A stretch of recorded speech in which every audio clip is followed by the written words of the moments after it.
동만이는 친구 영배와 단짝 친구다. 어느 날부터인가 영배가 평소보다 많은 돈을 가지고 맛있는 음식도 사주고 오락도 시켜주는 게 아닌가. 그래서 동만이는 영배에게 어찌 된 일인지 물었다. 너 어디서 맨날 돈이 그렇게 많이 나는 거야? 너한테만 알려줄게. 어른들한테는 비밀이 있거든. 그걸 이용하면 돈을 쉽게 얻을 수 있어. 동만이는 이를 시험해보기로 했다. 그날 먼저 엄마에게 가서 말했다. 엄마, 난 엄마의 비밀을 알고 있어요. 엄마는 황급히 동만이의 입을 막으며 10,000원을 손에 쥐어주었다. 아빠한테 절대 말하지 마렴. 정말 이게 먹히는구나 하는 생각에 동만이는 기분이 좋았다. 그날 저녁 퇴근해서 집에 돌아온 아빠에게 달려가 동만이는 말했다. 아빠, 난 아빠의 비밀을 알고 있어요. 그러자 아빠는 동만이에게 50,000원을 주며 말했다. 엄마에겐 절대 말하지 마렴. 그날 밤 누군가가 문을 두드렸다. 문 앞에는 엄마의 오랜 친구 종만이 아저씨가 서 있었다. 동만이는 종만이 아저씨에게 말했다. 아저씨, 난 아저씨의 비밀을 알고 있어요. 종만이는 손에 들고 있던 과일 바구니를 떨어뜨리고 눈물을 글썽이며 말했다. 그렇구나, 동만아. 자, 아빠에게 와서 앉으렴.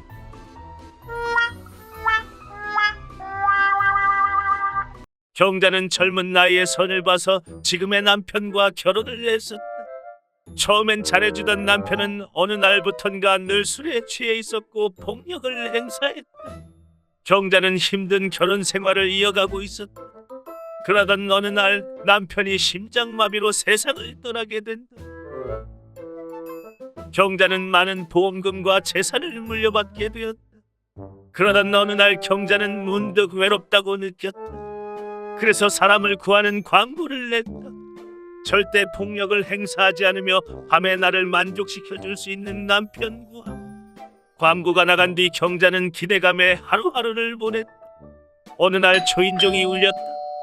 경자는 문을 열어주었고 누군가가 보였다. 문 밖에는 팔다리가 없는 한 남자가 휠체어에 앉아있는 것이었다. 경자를 본 남자가 말을 꺼는데, 광고를 보고 왔습니다. 보시다시피 저는 팔다리가 없기 때문에 당신을 때릴 수 없습니다. 그러자 경자가 말했다. 그러면 저를 어떻게 만족시켜 주실 건가요? 휠체어의 남자는 웃으면서 말했다. 제가 초인종을 어떻게 울렸겠습니까? 경자는 일사천리로 남자와 살림을 합쳤다고 한다. 김 과장은 휴일을 맞아 집에서 영화를 보며 휴식을 만끽하고 있었다. 얼마 만에 여유롭게 맥주 한 잔 마시며 TV를 보는지 시간을 잡아두고 싶었다. 그런데 그때 등 뒤에서 싸한 느낌이 드는 게 아닌가. 아니라 다를까 마누라가 와서는 한다는 말이 마트에 갈 건데 같이 가서 짐꾼이 되달라는 것이었다. 김 과장은 기분이 안 좋았지만 마누라를 따라 마트에 갈 수밖에 없었다. 안 그럼 하루 종일 바가지를 긁게 뻔하기 때문이었다. 장을 다 보고 집으로 가는 길에 어느 섹시한 나가씨와 마주치게 된다. 김 과장은 우리 동네에 저런 인재가 있었나 하며 머리부터 발끝까지 스캔 중이었다. 그때 그녀와 눈이 마주치게 되는데 그녀는 김 과장을 보고 환한 미소를 지으며 스쳐 지나가는 것이었다. 김 과장은 기분이 좋아 아내에게 말했다. 저 여자 대놓고 날 쳐다보면서 웃고 가는 거 봤지? 나 김두치 아직 안 죽었다.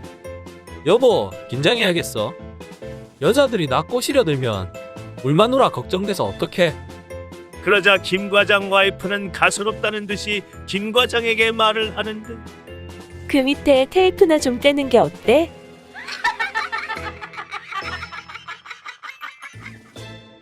서울에 사는 미자는 대학을 졸업하고 1년 동안 열심히 공부해 임용고시에 합격했다. 꿈에도 그리던 선생님이 되었고 어느 작은 도시 초등학교 선생님으로 발령이 났다. 시골 아이들이라 그런지 순박해 보였고 꿈에도 그리던 선생님이 되었다는 생각에 열심히 하고자 하는 의지가 불타올랐다. 그런데 첫 수업 시간이 되었고 수업을 시작하려는데 칠판에 고추 그림이 그려져 있었다. 미자는 당황했다. 민망한 나머지 허겁지겁 손으로 그림을 지었다. 민망한 미자는 어린 아이들 앞이라 티를 내지 않고 조용히 넘어갔고 수업을 진행했다. 다음 날 미자는 오늘도 열심히 수업을 가르치려는 생각에 기분이 좋았다. 그래서 막 수업을 시작하려는데 칠판에는 어제의 그림이 또 있는 게 아니던가. 그런데 그 그림이 더 커져 있었다. 미자는 허겁지겁 손으로 그림을 지었다. 그리고 아이들에게 한마디 해야겠다고 생각했다. 이런 그림 그리면 안 돼요. 착한 아이는 이런 그림 그리는 거 아니에요. 그러자 아이들은 깔깔대며 웃기만 할 뿐이었다. 다음 날이 됐고 이제 좀 적응이 된 듯한 미자는 오늘도 열심히 해보자는 생각에 수업을 시작하려 했다. 그런데 칠판에는 어제의 그림이 또 그려져 있는데 이번에는 더 커져 있는 게 아닌가. 화가 난 미자는 아이들을 따끔하게 혼내야겠다고 생각했다. 이거 누가 그런 거예요? 선생님, 놀리면 혼나는 거 몰라요? 선생님, 화나면 무서워요. 그때 광복이가 손을 들고 미자에게 말했다. 선생님, 자꾸 손으로 만지시니까 커지는 거 아닌겨. 지우개로 지워야지요. 시골 아이들이라 만만하게 본 미자는 아이들에게 기선제압을 당하고 말았다. 시골 깊은 산골에서 살던 춘삼이 내외가 서울로 이사간 친구의 초대를 받아 서울에 왔다. 동네에서 벗어나 본 적이 없던 춘삼이 부부는 서울의 화려한 모습에 넋을 잃고 바라보았다. 그렇게 물어 아파트 한 집까지 왔지만 친구 집을 찾을 수가 없었다. 살면서 봤던 높은 것이라곤 뒷산밖에 없는데 아파트를 처음 보고 놀랄 수밖에 없었다. 어렵게 친구가 알려준 돈까지는 알았지만 10층이 어디인 줄 몰라 헤매고 있었다. 그때 한 여자가 엘리베이터 안에 들어갔고 두 사람은 우울증을 그 모습을 지켜보고 있었다. 그리고 잠시 후 엘리베이터가 내려와 열렸고 아까 올라갔던 여자가 예쁜 모습으로 변해 있는 걸 보고 춘삼이는 놀랐다. 저 방에 들어가면 사람이 다른 모습으로 바뀌는구나 하며 신기해하며 쳐다봤다. 그때 춘삼이의 아내가 아무 말도 없이 엘리베이터 안으로 들어가는 게 아니던가. 춘삼이는 따라갈 틈도 없이 문이 닫히고 말았다. 춘삼이는 잠시 속으로 밀었다. 하나님, 부처님, 제발 예쁜 손녀로 바꿔주세요. 그렇게 얼마나 기도했을까. 엘리베이터가 내려왔고 춘삼이는 그대로 놀라 자빠졌다. 내 마누라 돌려달라며 울고불고 한참을 앉아 있었다고 한다. 어느 날 오디션이 열렸다. 바로 누가 더 높은 고음을 내는가 하는 대회였다. 전국 예선전이 이루어졌고 결선에 3명이 올라오게 됐다. 1번 도전자가 갈고 닦은 고음을 뽐냈다.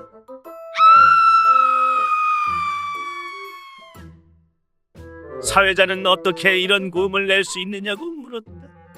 그러자 1번 도전자는 하루에 5시간씩 고음을 내려고 연습했다고 했다. 다음으로 2번 도전자가 갈고 닦은 고음을 뽐냈다.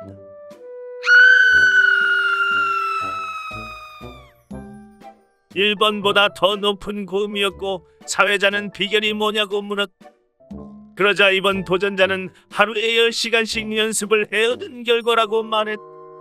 마지막으로 3번 도전자가 고음을 뽐내기 시작했다.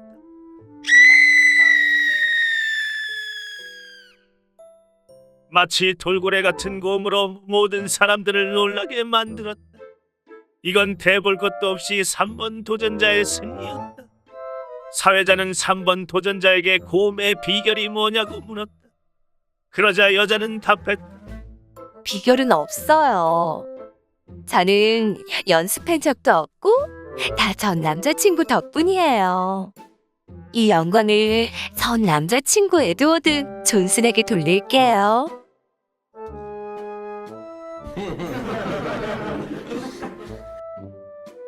춘식이는 동네에서 이발소를 운영하고 있다.